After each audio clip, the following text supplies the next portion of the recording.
Hey, what's going on, guys? Today we're checking out another Master Grade Gundam kit here, the Gundam Shenlong. Not a recent release, of course. This kit's been out since, 2011, so it's been out for quite a while.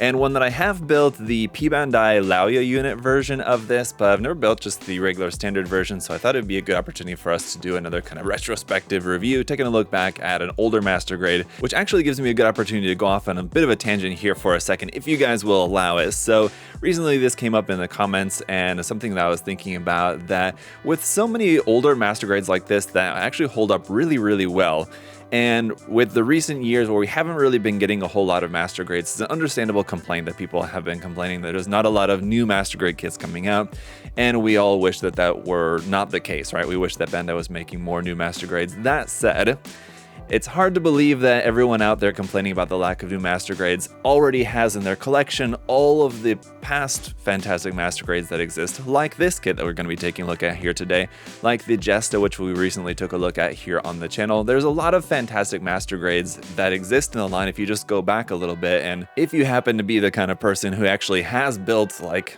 hundreds of Master Grades already and you're just completely out of anything new to build, then I could definitely understand the lack of new Master Grades being a big problem for you, where, I mean, all of us wish that we got more new Master Grades, but, you know, if you're wanting something cool to build from the Master Grade line, I'm absolutely sure that you can just go back in the line a little bit and you could probably find something that you've not built yet that could be 5 years old, could be 10 years old, could be over 10 years old, still a perfectly great Master Grade kit, and maybe just one you haven't built yet. So I would recommend you guys to, from time to time, take a look back instead of focusing on the future and find a cool Master Grade kit like this to build. But anyway, okay, let's go back into it. For today's video, we're going to be reviewing the Shenlong Gundam. Let's get started. The one thing that I've always loved about these Endless Waltz series Master Grade model kits is the beautiful box art you have on the front. This isn't like the smaller size Master Grade box, it's just narrow vertical style box art here. It is going to be pretty thick though, so a good amount of stuff inside, but this Gundam obviously doesn't have like a huge backpack or huge weaponry or anything. I mean, it's got like the dragon claw there on the arm, but otherwise relatively simplistic design, so no surprise that it's fitting into this smaller size box, but it looks really cool. You can even see a couple of Aries there in the background and even the markings on the Gundam itself, so it looks fantastic here on the box art. If we go around here onto the side of the box, you can see how this is going to look front and back with all those markings on there. It basically looks like a Verka, with this being the Katoki design and Katoki markings on there. It's everything about a Verka except actually having Verka in the title, essentially, is how it goes for these kits. But here you can see some more of the gimmicks and details here. Again, even the box art design on the side here looking very much like a Verka in how this is styled. If you go around here to the other side, it's more about kind of the backstory there and the evolution of the Gundam there. You can see the rest of the Gundam Wing lineup, the other Katoki variations of these designs anyway there. And with that, we can pop open this box. Now, my box does have a little bit of a ding on there, but everything inside here is going to be just fine. We got some stickers there. Let's go ahead and just check these out first. Looks like we've got some foil stickers here, basically just for the eyes and a couple of camera bits. We've got some dry transfers here, mostly in white with some in gray and some in red there as well. And then a whole bunch of marking decal stickers here, with those being in white and red. So a whole bunch of markings, again, very much like a Verka or a Katoki style design here, as you can see with all these sticker markings on there. Now that said, if you preferred waterslide decals, I know that there are decal sets, waterslide decal sets available for all of these kits. So those are obviously something that you can pick up if you preferred. For the instruction manual here, we have the same artwork of the Gundam itself from the cover of the box, except we don't have any background there, just has that nice fresh white background. And then here on the back side of the manual, we have our painting guide right there. Pretty straightforward in terms of the colors, like your kind of typical Gundam colors there for the most part.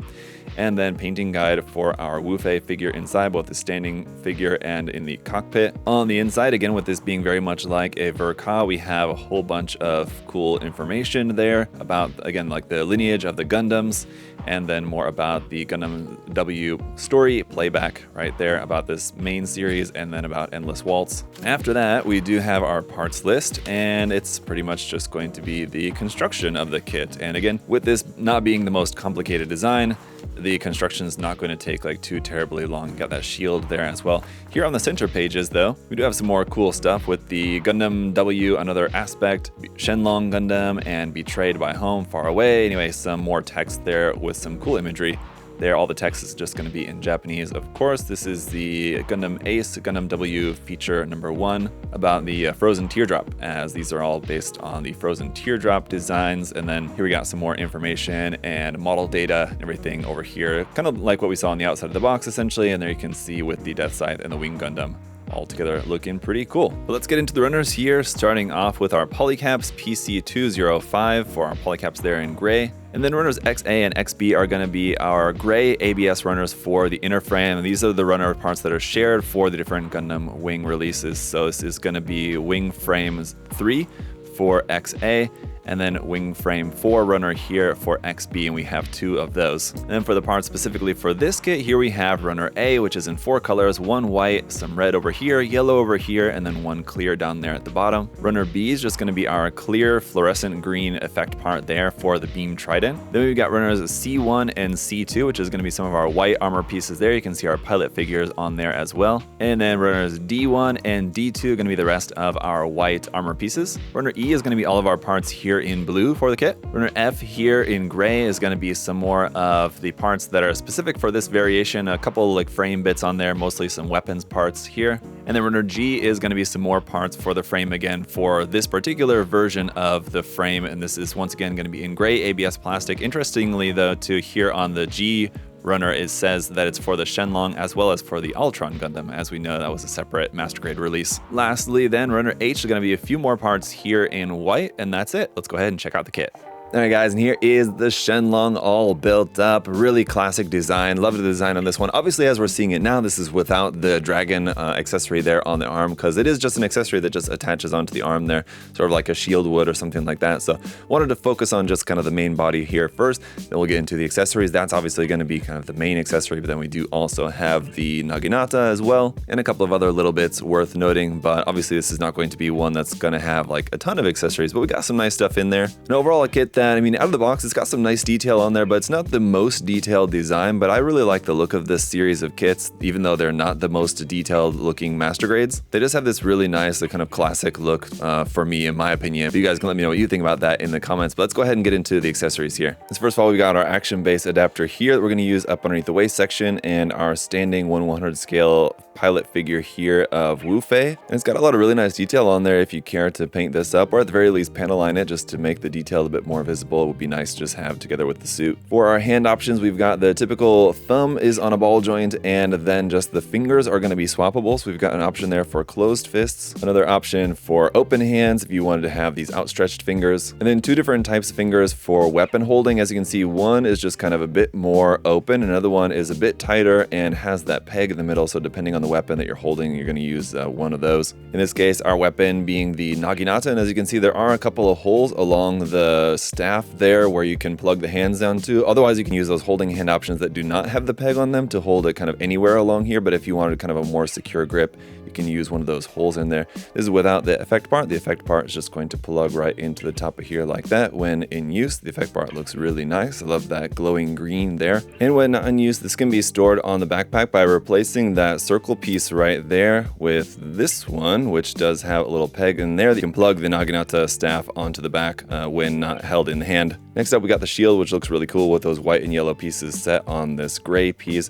On the back side, this is just going to plug onto the back of the arm, so really simple here, or onto the side of the arm, I guess I should say.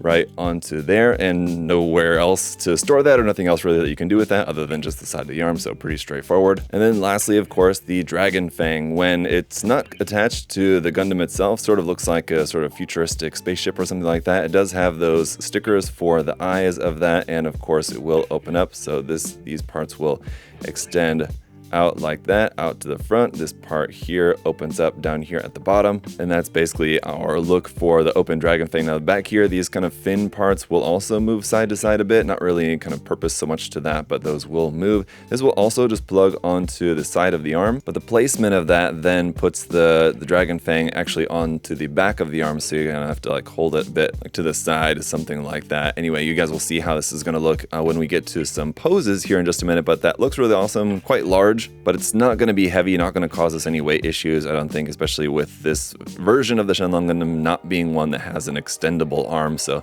that's just kind of all there is to it. A few more things to note just about the main kit itself. Then here we also have foil stickers for the eyes, the 2 head cameras there on the top. Around here on the back, there's another sticker right there on the back of the head for the back camera. And the cockpit hatch does open. I feel like it's a little bit tricky to get in there, but you can open that up, and our seated Wu-Fei pilot figure is inside the cockpit in there. And there are a couple bits of the construction that I kind of don't really care for. This part here on the forearm, I like that it's a solid piece, so there's no seam line on that part, but it's not really like connected, so a lot of times when you're moving the arm, you'll just kind of loosen that part from the lower part of the forearm there, and I find myself constantly having to kind of like push that part back into place there. Another thing is these side skirt parts, the way the side skirt parts fit together. The parts here, the blue parts at the top, you can see just kind of like loosening up, that tends to pop off really easily as well. So just a couple of minor annoyances about the design of the kit, but overall the articulation is going to be really nice. You're going to have like standard articulation for a pretty modern master grade with this one. A double joint at the elbow is going to give you a pretty full bend there. Double joint at the knee is going to give you a really full bend there as well. Up underneath the feet, you've got some really nice detail there. The toe is going to bend down, and up not really so much. It is going to be a bit limited there. You do also have a seam line here on the side of the lower leg that you could pretty easily just turn that into a panel line if you didn't want to worry about getting rid of that, because it's basically an armor piece on the front and back. The construction of this kit is really quite simple as far as master grades go. It's not the most complex kit, and that does kind of go for a lot of the kits in the line, but it's something I spoke about during the live build that I actually really quite like the design of these kits. I know a lot of people kind of wish they were more detailed, but I actually like the fact that they're a little bit more simple in their design, and I think that actually kind of fits the look really well. The one thing that I find interesting about this one in particular proportionally is that the upper body here is like pretty small. I know this is like a very Katoki thing, and even the shoulders are pretty small. Then you go down, it's got quite long, large legs, and then quite big feet, like proportionally. So, and then one other thing that I wanted to show you guys in this review, not really so much related to this kit, but just for fun, I wanted to show you my old 1/100 scale HG Shenlong kit for comparison. I think I showed this during the live stream build shortly as well, but wanted to show this because obviously it's like different 1/100 scale versions of the same design. Essentially, this is the Katoki design. This is more based on the TV version, of course. But the other cool thing is that this is one of, if not the first Gundam model kit that I ever built, as far as I can remember. And as you can see, I did do like a little bit of panel lining on there as well. I got the stickers on that, everything. I mean, like all things considered, here on video, I mean, it's not looking too bad. But just you can see like the major differences in the design and everything, I think really clearly when comparing these two side by side, and especially just in terms of the design of just like the model kit itself too. As you can see, this one being what it is, it's kind of loosey-goosey, and this is one that I definitely like played with a lot too when I was young. So like I built the model kit, and then I like actually like played with it a lot. Didn't just like set it in a case, something like what I would do now, but it's pretty cool to see the difference here between the two designs and everything. So just thought you guys might appreciate that. But anyway, guys, let's round out the review here by taking a look at the kit in a few different poses. Now, obviously this kit has been out for a long time. A lot of you may have already built it, or it may have just been one that you weren't that interested in, but it is not one that you've built and you've been just kind of on the fence about it. I would definitely recommend it for you guys. It's one that you should be able to pick up for a pretty fair price, and I believe at the moment of recording this, it should still be one that's pretty widely available as well. So if you've not built it, I would definitely recommend it. It's a fun master grade kit. As I said, it's going to be a bit simpler, not the most advanced master grade, not the most detailed master grade, but I really like the look of it, and it's one that's definitely going to look really nice when it's all painted up. As it's one thing about these MG Wing EW kits is that they look just so good once they're painted and panel lined and decaled and everything like that. And you know, straight out of the box, they look fine. And it's always cool to see when people do their kind of like group display. They'll put all the suits in like one display together from Gundam Wing. So definitely one that I would recommend you guys. As far as like pros and cons overall of the kit, I mean, really, it kind of comes with everything that you would want. I would definitely recommend getting a stand with this as well, just because like with any kit, you know, there's always a lot more posing options that you can do with an action base. Although this one, with having those quite large feet and no like big heavy backpack or anything, I mean, there is a lot of different poses that you can do just on the ground. You won't really have balance issues. So I guess a stand may be less necessary compared to other releases, but I still would recommend getting a stand. And other than that, really not anything else that I think would have been nice to have included with this. I mean, like some sort of like flame effect part for like the Dragon Fang would have been cool, but that's not like a very common thing. Just would have been nice, especially for a design like this that's a bit simpler. I think Bandai could have sprung to just add a little bit something more into this. Maybe a flame effect part could have been cool. But other than that, overall, I think just a really nice kit that objectively doesn't really have much in the way of any kind of downside to it. There's that little bit of seam line there on the lower leg that I pointed out to you guys, but otherwise that's kind of like the really only notable seam line anywhere on the kit for the most part. So this is one that would be a pretty easy one to just easily build and paint up. But let me know your thoughts down in the comment section below, guys. What do you think of this Master Grade? Is this one that you already have? Is this one that you've been thinking about getting for a long time? Let me know if you're interested in checking it out for yourself. Of course, you can check the link in the video description to USA Gundam Store where you can find this and loads more Gunpla and other various mecha models and paints and tools and supplies and all that good stuff there on the site. So check that out. As always, thanks so much for checking the video out here today. If you enjoyed it, make sure to leave a like. If you're not subscribed yet, feel free to subscribe there below as well. And I'll see you guys next time. Later.